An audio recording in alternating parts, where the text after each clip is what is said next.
नमस्कार दोस्तों, आप देख रहे हैं फ़ोटोशॉप की दुनिया।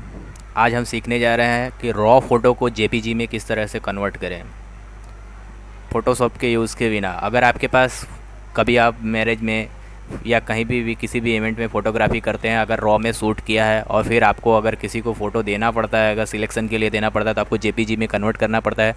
तो उसके लिए अगर आपको जेपीजी में कन्वर्ट करने के लिए बहुत सारे अगर इमेजेस है, जैसे 1000 इमेज हो, 500 इमेज हो, 2000 4000 इमेजेस हो, सभी को एक साथ कन्वर्ट करना है अगर रॉ से जेपीजी में, तो उसके लिए चलिए देख लेते हैं किस तरीके से किया जाता है और उसकी क्वालिटी ख़राब नहीं होती। दूसरे किसी कन्वर्टर के ज़रिए आप अगर कन्वर्ट करेंगे तो उसकी क्वालिटी ख़राब हो जाती है इमेजेस की। तो क्या हो कि ओरिजिनल कलर उसमें रह नहीं जाता। तो उसके लिए हम एडोब ब्रिज का यूज़ करेंगे। एडोब ब्रिज के ज़रिए हम देख लेते हैं किस तरीके से सिंगल क्लिक में सारे कन्वर्ट हो सकते हैं। जैसे हमने कुछ अभी एग्जांपल के लिए 10 इमेजेस ले लिए, देख सकते हैं इसका एक्सटेंशन NEF है। मतलब ये निकॉन के कैमरे का, इसलिए इसका एक्सटेंशन NEF है। अगर आप कैनन यूज़ करेंगे तो उसका CR2 होगा। सभी का कैमरे का अलग अलग एक्सटेंशन हो सकता है। देख सकते हैं ये सारी रॉ इमेजेस है, इसलिए आप इसका कलर डार्क देख सकते हैं रॉ इमेज का। और इसकी एक्सटेंशन तो देख लिया आपने कि NEF है। तो चलिए इसको हम कन्वर्ट करके देख लेते हैं। डेस्कटॉप पे हमने इसका फ़ोल्डर बनाया है रॉ के नाम से, तो हम इसको ब्रिज में करके देख लेते हैं। चलिए तो एडोब ब्रिज को खोलते हैं। अब एडोब ब्रिज के अंदर किस तरीके से होगा, हमने डेस्कटॉप पे अपनी इमेजेस को रखा है तो डेस्कटॉप पे चले जाते हैं। ठीक है, डेस्कटॉप पे जाने के बाद यहाँ पे रॉ, हाँ ये रॉ नाम का फ़ोल्डर है। इस इमेज को हमें, ये देख सकते हैं इसके एक्सटेंशन सभी NEF दिखाई दे रहा है। इन सभी को हमें जेपीजी में कन्वर्ट करना है, सारे इमेजेस को। तो किस तरीके से करना है इसके लिए देख लेते हैं कैसे होगा। जैसे यहाँ पे विंडोज़ में आ जाते हैं। ठीक है, विंडोज़ में आने के बाद, विंडोज़ में जाने के बाद यहाँ पे एक एक्सपोर्ट पैनल लिखा हुआ है। इस एक्सपोर्ट पैनल के ऊपर आना है। ठीक है, इस एक्सपोर्ट पैनल के ऊपर क्लिक करना है। जैसे ही आप एक्सपोर्ट पैनल पे क्लिक करेंगे तो यहाँ पे एक साइड पे एक विंडो आ जाएगा एक्सपोर्ट का। यहाँ कस्टम लिखा हुआ है, क्रिएट न्यू प्रीसेट लिखा हुआ है। तो यहाँ पे हम एक न्यू प्रीसेट तैयार करेंगे। हमें यहाँ पे एक प्रीसेट बनाना है, क्योंकि हमारा क्या है, इमेजेस रॉ है, तो रॉ से जेपीजी में कन्वर्ट करने के लिए एक प्रीसेट क्रिएट करेंगे। तो हम यहाँ से क्रिएट न्यू प्रीसेट पे क्लिक करेंगे तो इस तरीके का खुलेगा। यहाँ पे प्रीसेट का नाम पूछ रहा है आपको क्या देना है। तो जैसे हमारा NEF फाइल है, अभी आप कोई सा भी फाइल हो, अगर आपके पास PSD है तो PSD से भी जेपीजी हो जाएगा। सेम प्रोसेस यही है, कुछ करना नहीं है, इसके ज़रिए ही सब कुछ हो जाने वाला है। चाहे आपका PSD हो या CR2 हो या NEF हो, कोई सा भी फाइल हो, उसमें से आपको जेपीजी कन्वर्ट करना है, PNG कन्वर्ट करना है, कुछ भी कन्वर्ट करना है, सब एक ही प्रोसेस में सभी कुछ हो जाएगा। आपको जो भी करना है, एक प्रीसेट बनाएंगे सभी पे काम करेगा। कोई सा भी फाइल हो उसको सीधे वो जेपीजी में कन्वर्ट कर देगा आसान तरीके से, एक ही प्रीसेट से। आपको बार बार प्रीसेट भी बदलने की ज़रूरत नहीं है। तो चलिए अभी एग्जाम्पल के लिए नाम आप कुछ भी उसका दे सकते हैं। तो मैं यहाँ पे दे रहा हूँ NEF, चलो रॉ कर दो सीधे, रॉ टू जेपीजी। ठीक है, रॉ टू जेपीजी हमने कर दिया।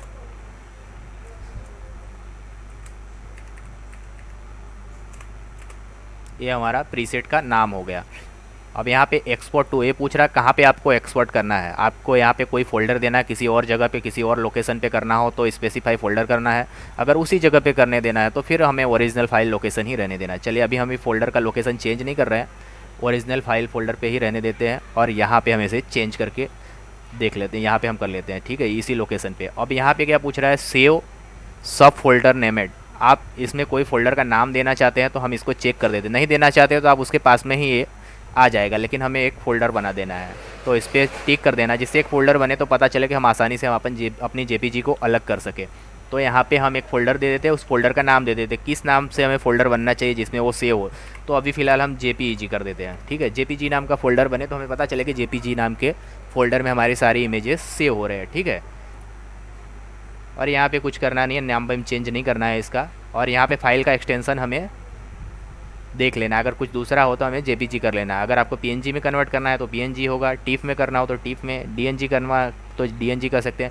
लेकिन क्या अभी हम JPG करेंगे, क्योंकि सिलेक्शन के लिए किसी को भी हमें 1500 इमेजेस होते हैं अगर रॉ, तो फिर हमें सिलेक्शन में देना होता है तो उसके लिए हमें JPG ही देना पड़ता है। तो JPG ही सबके पास ओपन होता है, सबके पास फोटोशॉप नहीं होता, ब्रिज नहीं होता, तो वहाँ दूसरी कोई फाइल एक्सटेंशन ओपन नहीं होती है।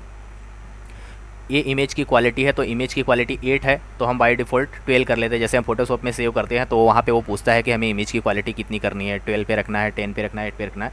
तो क्वालिटी है हमारी उसकी, तो हम यहाँ से फुल कर लेते हैं। मैक्सिमम 12 होता है तो हम 12 तक कर लेते हैं। स्केल 100% कर लेना है, और यहाँ हमें रिसाइज विसाइज करना नहीं। इमेज की साइज़ हमें छोटी बड़ी कुछ करनी नहीं है, इसलिए हमें इसे चेक नहीं करते हैं, 100% का इमेज रहने देना है। फिर इस प्रीसेट को हमें यहाँ से, ये जो सेव बटन लिखा हुआ दिख रहा है, वहाँ से हमें इस प्रीसेट को सेव कर लेना है। यहाँ पे सेव बटन दिखाई दे रहा है, इससे हमें इसे सेव कर लेना है। ठीक है, तो चलिए हम इसे सेव कर लेते हैं। ये सेव कर लिया।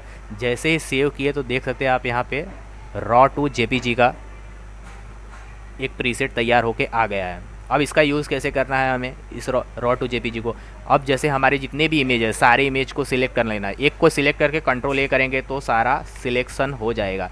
ठीक है, फिर इसके बाद आप ड्रैग एंड ड्रॉप करके भी सिलेक्ट कर सकते हैं, ऐसे सारे सिलेक्ट। अभी कम फोटो है तो हम ड्रैग एंड ड्रॉप कर लेते हैं, नहीं तो शिफ्ट करके भी कर सकते हैं। जैसे आपको सिलेक्शन चाहे वैसे सारे इमेज को सिलेक्ट कर लो, जैसे आपको सेट हो वैसे सारे इमेजेस को सिलेक्ट कर लिया।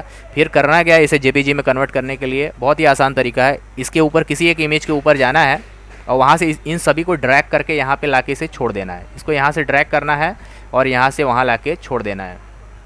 जैसे भी ये सारी इमेज है तो इसको यहाँ से पकड़ के ड्रैग करके यहाँ पे लाना है, इसके ऊपर हमें छोड़ देना है, सिर्फ इतना ही करना है। तो चलिए देख लेते हैं इसको कैसे करना है। इसको यहाँ से जैसे हम ड्रैग कर रहे हैं, देख रहे हो अब ये ड्रैग हो रहा है।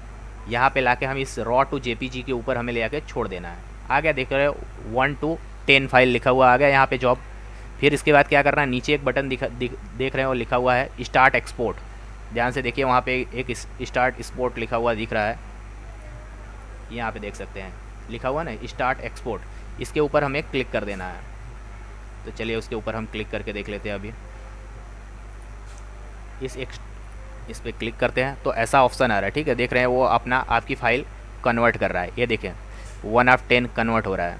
यहाँ पे देख सकते हैं आप एक जेपीजी का फ़ोल्डर बन गया ऑटोमेटिक साइड में। ये ऑटोमेटिक एक जेपीजी का जो हमने नाम दिया था प्रीसेट बनाते समय जेपीजी का, कि जेपीजी नाम का फ़ोल्डर बनाना है, वो फ़ोल्डर बन गया। ये सारी इमेजेस कन्वर्ट हो रहा है। आप यहाँ पे देख सकते हैं कितनी इमेज कन्वर्ट हुआ है। जैसे 5 अभी हो चुका है, 6वां हो रहा है।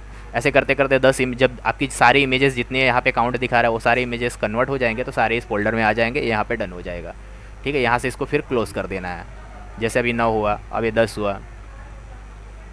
ठीक है, हो गया। तो अब हम इसे क्लोज़ कर देते हैं। ये हमारी जेपीजी का फ़ोल्डर बन गया है, सारी इमेजेस इसके अंदर आ गए हैं, देख सकते हैं। अब मैंने इसको डेस्कटॉप पे फ़ोल्डर बनाया, वहाँ पे चेक कर सकते, देख सकते हैं जो रॉ नाम का फ़ोल्डर है इसके अंदर एक जेपीजी बन गया है, देख सकते हैं जेपीजी। अब इसकी एक्सटेंशन आप चेक कर सकते हो, देख सकते हैं आप यहाँ पे जेपीजी आ गया, सभी के आगे। तो इस तरीके से आप अपने रॉ इमेज को जेपीजी में कन्वर्ट कर सकते हैं, पीएचडी को जेपीजी में कन्वर्ट कर सकते हैं, डीएनजी को जेपीजी में कन्वर्ट कर सकते हैं। कोई भी फाइल हो आप CR2 को जेपीजी में कन्वर्ट कर सकते हैं। इस तरीके से आप आसान तरीके से किसी भी फाइल को एडोब ब्रिज के जरिए जेपीजी में कन्वर्ट कर सकते हैं। तो किसी अदर सॉफ्टवेयर को यूज़ न करें जिससे कि आपकी इमेज की क्वालिटी ख़राब हो जाए। किसी भी फाइल को जेपीजी में कन्वर्ट करना है तो ओनली फॉर एडोब ब्रिज का ही यूज़ करें। दूसरे सारे सॉफ्टवेयर क्वालिटी लॉस कर देते हैं इमेजेस के, तो सिर्फ एडोब ब्रिज का ही यूज़ करें कन्वर्ट करने के लिए। चलिए, आपको अगर वीडियो पसंद आया हो तो चैनल को सब्सक्राइब ज़रूर करें। पूरा वीडियो देखने के लिए धन्यवाद।